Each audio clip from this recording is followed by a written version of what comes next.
2026 ಧನುರ್ರಾಶಿಯವರಿಗೆ ಹೇಗಿದೆ ಫಲಾಫಲಗಳು ನೋಡೋಣ ಬನ್ನಿ. ಧನುರ್ರಾಶಿಯವರಿಗೆ ಕೌಟುಂಬಿಕ ಆಗಿರಬಹುದು, ವೈವಾಹಿಕ, ಪ್ರೇಮ ವಿವಾಹ ಅಥವಾ ಹಣಕಾಸು, ವೃತ್ತಿರಂಗ ಯಾವ್ಯಾವ ಬದಲಾವಣೆಗಳು ತರ್ತಾ ಇದ್ದೇವೆ. ನೀವು ಭೌತಿಕವಾಗಿ ಚಿಂತನೆ ಮಾಡ್ತಕ್ಕಂಥ ಮನಸ್ಸೇ ಈ 2026ರಲ್ಲಿ ಅರ್ಧ ಕೆಲಸ ಮಾಡಿ ಮುಗಿಸ್ಬಿಟ್ಟಿದೆ.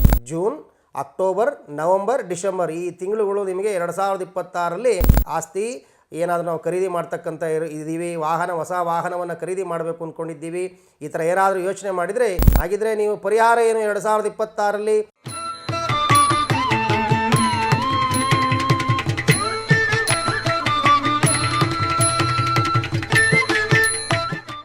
ಶ್ರೀ ಗುರುಭ್ಯೋ ನಮಃ. ಗುರುಬ್ರಹ್ಮ ಗುರುವಿಷ್ಣು ಗುರುದೇವೋ ಮಹೇಶ್ವರ ಗುರು ಸಾಕ್ಷಾತ್ ಪರಬ್ರಹ್ಮ ತಸ್ಮೈ ಶ್ರೀ ಗುರುವೇ ನಮಃ.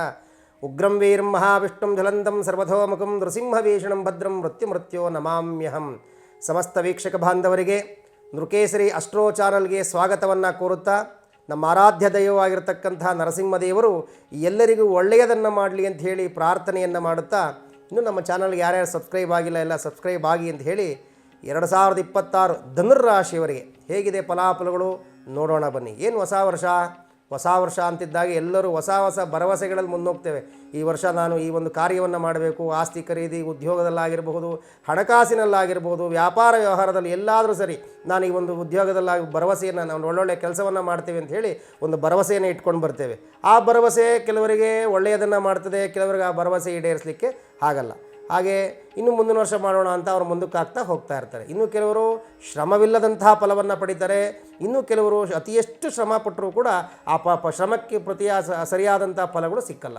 ಹಾಗೆ ಅದಕ್ಕಾಗಿ ನಾವು ಹೇಳ್ತಕ್ಕಂಥದ್ದು, ನಮಗೆ ಯಾವುದು ಅನುಕೂಲಕರವಾಗಿರ್ತಕ್ಕಂಥ ವರ್ಷ ಅಥವಾ ಮಾಸ, ಯಾವುದು ಪ್ರತಿಕೂಲವಾಗಿರ್ತಕ್ಕಂಥ ವರ್ಷ ಮಾಸ ಅಂತ ತಿಳಿದುಕೊಳ್ತಂಥದ್ದೇ ಭವಿಷ್ಯವಾಣಿ ಅಂತ ಕರಿತೀವಿ. ಹಾಗಿದ್ರೆ 2026ರ ಭವಿಷ್ಯವಾಣಿ ಧನುರ್ರಾಶಿಯವರಿಗೆ ಹೇಗಿದೆ?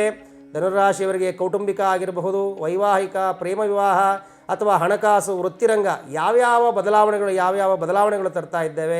ಹಾಗೆ ವಿವಾಹಿತರಿಗೆ, ಯಾರು ಸಂತಾನವಾಗಿಲ್ಲ ಅಂಥ ವಿವಾಹಿತರಿಗೆ ಸಂತಾನ ಭಾಗ್ಯ ಇದೆಯಾ ಅಥವಾ ಅವಿವಾಹಿತರಿಗೆ ಕಂಕಣ ಭಾಗ್ಯ ಇದೆಯಾ, ಇವೆಲ್ಲವನ್ನು 2025 ವರ್ಷ ಧನುರಾಶಿಯವರಿಗೆ ಇದೆಯಾ ತಿಳಿಯೋಣ ಬನ್ನಿ. ಈ ಧನುರಾಶಿಯವರಿಗೆ 2023 ಭೌತಿಕವಾಗಿ ಉನ್ನತಿ ಮತ್ತು ಧೈರ್ಯ ಇರತಕ್ಕಂಥ ವರ್ಷ ಅಂತ ಕರಿತೀವಿ. ಯಾರಿಗೆ? ಧನುರಾಶಿಯವರಿಗೆ. ಅತ್ಯಂತ ನಿಮ್ಮ ಧೈರ್ಯಶಾಲಿಯಾಗಿರ್ತಕ್ಕಂಥ ಮನಸ್ಸಾಗಿರಬಹುದು, ನೀವು ಭೌತಿಕವಾಗಿ ಚಿಂತನೆ ಮಾಡ್ತಕ್ಕಂಥ ಮನಸ್ಸೇ ಈ 2026ರಲ್ಲಿ ಅರ್ಧ ಕೆಲಸ ಮಾಡಿ ಮುಗಿಸ್ಬಿಟ್ಟಿದೆ. ಅಂದರೆ ಒಳ್ಳೆಯ ಚಿಂತನೆಗಳನ್ನು ಮಾಡಿದ್ರೆ ನಿಮಗೆ ಒಳ್ಳೊಳ್ಳೆ ಫಲಾಫಲಗಳು 2026ರಲ್ಲಿ ನಿಮಗೆ ಸಿಗುತ್ತೆ. ಹಾಗಿದ್ದರೆ ವೃತ್ತಿರಂಗದಲ್ಲಿ ನೀವು ಹೇಗಿದೆ ನೋಡೋಣ ಬನ್ನಿ. ಈ ವೃತ್ತಿರಂಗದಲ್ಲಿ ಆರಂಭದಲ್ಲಿ ಸ್ವಲ್ಪ ವಿಘ್ನ ಬಿಟ್ಟರೆ ಮಧ್ಯಭಾಗದಿಂದ ನಿಮಗೆ ಅತ್ಯುನ್ನತವಾಗಿರ್ತಕ್ಕಂಥ ಬಡ್ತಿ ಸಿಗ್ತಕ್ಕಂಥದ್ದು, ಮೇಲಧಿಕಾರಿಗಳಿಂದ ಪ್ರಶಂಸೆ ಸಿಗ್ತಕ್ಕಂಥದ್ದು ಎಲ್ಲವೂ ಆಗುತ್ತೆ. ಯಾರಿಂದ? 2026ರಲ್ಲಿ ಗುರುವು ಕರ್ಕಾಟಕ ರಾಶಿಯನ್ನು ಪ್ರವೇಶ ಮಾಡೋದ್ರಿಂದ. ಇನ್ನು ಯಾವ ತಿಂಗಳು ನಿಮಗೆ ಈ 2020ರಲ್ಲಿ ಅತ್ಯುನ್ನತವಾಗಿದೆ ಅಂತ ತಿಳಿಯೋದಾದರೆ June, October, November, December. June, October, November, December ಈ ತಿಂಗಳುಗಳು ನಿಮಗೆ 2026ರಲ್ಲಿ ಅತ್ಯುನ್ನತವಾಗಿರ್ತಕ್ಕಂಥ ತಿಂಗಳು ಅಂತ ಹೇಳ್ತೇವೆ. ನೀವೇನು ಅನ್ಕೊತೀರೋ ಆ ಎಲ್ಲ ಕೆಲಸ ಕಾರ್ಯಗಳು ಆ ತಿಂಗಳಲ್ಲಿ ಮಾಡಬಹುದು, ಜಯ ಸಿಗುತ್ತೆ ನಿಮಗೆ ಧನುರಾಶಿಯವರಿಗೆ. ಹಾಗೆ ಇನ್ನು ಶನಿ ಮೀನರಾಶಿಯಲ್ಲಿ ಹಿಮ್ಮುಖವಾಗಿ ಸಂಚಾರ ಮಾಡೋದರಿಂದ, ಆ ರಾಹುಕೇತು ನವಂಬರ್ ತಿಂಗಳಲ್ಲಿ ಕರ್ಕಾಟಕ ಮತ್ತು ಕುಂಭರಾಶಿಯನ್ನು ಪ್ರವೇಶ ಮಾಡೋದರಿಂದ ನಿಮ್ಮ ಹಣಕಾಸಿನ ಸ್ಥಿತಿ ಸಮಸ್ಥಿತಿಯಲ್ಲಿರ್ತದೆ. ಅಂದರೆ ಏನು, ನಮಗೆ ತುಂಬ ಹೂಡಿಕೆಗಳಿಂದ ಹೋದ ವರ್ಷ ಎಲ್ಲ ಮಾಡಿದ್ದೀವಿ ಸ್ವಾಮಿ, ಹೂಡಿಕೆ ಇನ್ನೂ ಬಂದಿಲ್ಲ, ಅವೆಲ್ಲವೂ ಏನೇನು ಅಂದ್ಕೊಂಡಿದ್ದೀವೋ ನಿಮಗೆ ಸರಿಸಮಾನವಾಗಿರೋದು. ಅತಿ ಹೆಚ್ಚು ಲಾಭ ಕೊಡೋದಿಲ್ಲ, ಅತಿ ಹೆಚ್ಚು ನಷ್ಟವನ್ನು ಕೂಡ ಹಣಕಾಸಿನ ಸ್ಥಿತಿ ಧನುರ್ರಾಶಿಯವರಿಗೆ ಇರೋದಿಲ್ಲ. ಆರಂಭದಲ್ಲಿ ಕೂಡ ಕೆಲವು ಸವಾಲುಗಳು ಬರ್ತವೆ. ಶುಕ್ರನ ಕೃಪಾ ದೃಷ್ಟಿಯಿಂದ, ಶುಕ್ರನ ಗ್ರಹ ಸಂಚಾರದಿಂದ ನಿಮ್ಮ ಹಣಕಾಸಿನ ಸ್ಥಿತಿ ಉತ್ತಮವಾಗಿರ್ತದೆ. ಅಷ್ಟೊಂದು ನಿಮಗೆ ಏರಿಳಿತಗಳು ಇರೋದಿಲ್ಲ, ಸಮಸ್ಥಿತಿಯಲ್ಲಿ ಇರುತ್ತೆ. ಆದರೂ ಕೂಡ ನೀವು ಅನಗತ್ಯವಾದಂಥ ಖರ್ಚುಗಳನ್ನು ಮಾಡಲಿಕ್ಕೆ ಯೋಚನೆ ಮಾಡೋಕ್ಕೆ ಹೋಗಬೇಡಿ ಧನುರ್ರಾಶಿಯವರು. ಇನ್ನು ಆಸ್ತಿ ವಾಹನ ಖರೀದಿ ಮಾಡ್ತಕ್ಕಂಥವರು ಈ ವರ್ಷದ ಮಧ್ಯಭಾಗದಿಂದ ಪ್ರಯತ್ನ ಮಾಡಿ.